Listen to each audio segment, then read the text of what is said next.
একজন রিক্সাওয়ালাকে যে ছবিটা লাগিয়েছিল জিয়া রহমানের, তুমি এই প্রেসিডেন্টের ছবি লাগিয়েছ, বলছে এই লোকটি ছিল আমাদের স্বপ্ন, আমরা একে দেখেই মনে করছিলাম যে আমরা এই দেশটা আবার বেঁচে উঠবে, জেগে উঠবে। আজকে সে চলে গেছে, মনে হচ্ছে আমরা সব অন্ধকারে চলে গেছি। এরকম সৎ ভালো লোক আমরা আর পাবো কিনা সন্দেহ। তো দেখুন তার কাছে ওই জায়গায় গিয়ে পৌঁছেছে। তার অনেকদিন পরে এরশাদ সাহেবের শাসনের সময় আমি আমার বড় ভগ্নিপতি জেনারেল মাহবুবের দেশের বাড়ি জগৎপুর আমি গিয়েছিলাম।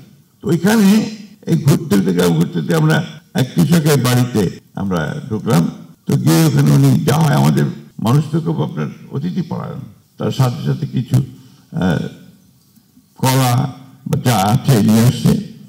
ঘরে দেখলাম তার যে বাঁশের বেড়া বলি আমরা, যে ঘরের মধ্যে বাঁশ দিয়ে তৈরি করা যে ঘরটা, তার মধ্যে খবরের কাছ থেকে ছেঁড়া একটা ছবি জিয়া রহমান। আমি একটু অবাক হয়ে গেলাম যে এই লোকটা এই ছবিটা এখানে বলছে, বাবা আমরা যারা কৃষিকাজ করি, কৃষক, আমরা এই লোকটাকে কোনদিন বলবো না। আচ্ছা দেখেন, সে হয়তো তাকে কোনদিন দেখেও নি, কিন্তু তাকে তার বলতে পারে না। কারণ জিয়া রহমান যে কথা আমি বললাম, যে তার অসাধারণ একটা যে ক্ষমতা মানুষকে আকর্ষণ করবার, সেটাকে নিয়ে তিনি যখন জাতিকে ঐক্যবদ্ধকে এগিয়ে যেতে চেয়েছেন, যে কাজগুলো তিনি করেছিলেন, শুরু করেছিলেন, এই কাজগুলো ছিল জাতি গঠনের কাজ।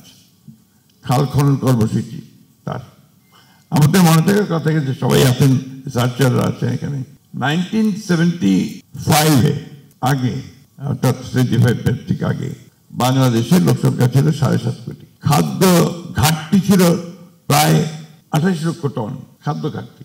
দুর্ভিক্ষ হয়েছে 1974 সালে, মনে থাকার কথা। এবং আপনার বিখ্যাত অর্থনীতিবিদ অমর্ত্য সেন তিনি বলেছেন, সেই দুর্ভিক্ষটা মানুষের তৈরি করা ছিল, অর্থাৎ আওয়ামী লীগ শাসক গোষ্ঠীর কারণে সেই দুর্ভিক্ষ হয়েছিল। সেই ঘাটতি পূরণ করে জিয়া রহমানের কৃষি নীতির কারণে এবং তার কৃষককে জাগিয়ে তোলার কারণে, উচ্চ ফলনশীল বীজ নিয়ে আসার কারণে অল্প সময়ের মধ্যেই সেই বাংলাদেশে সারপ্লাস প্রোডাকশন হলো এবং বাইরে রপ্তানি করা হয়েছিল। এই কথাগুলো আমাদের বারবার করে মনে করা দরকার। এই জন্য যে এই মানুষটা অতি অল্প সময় কিভাবে একটা অলৌকিক ক্ষমতার মধ্যে দিয়ে যেন সেই কাজগুলো করতে পেরেছিল।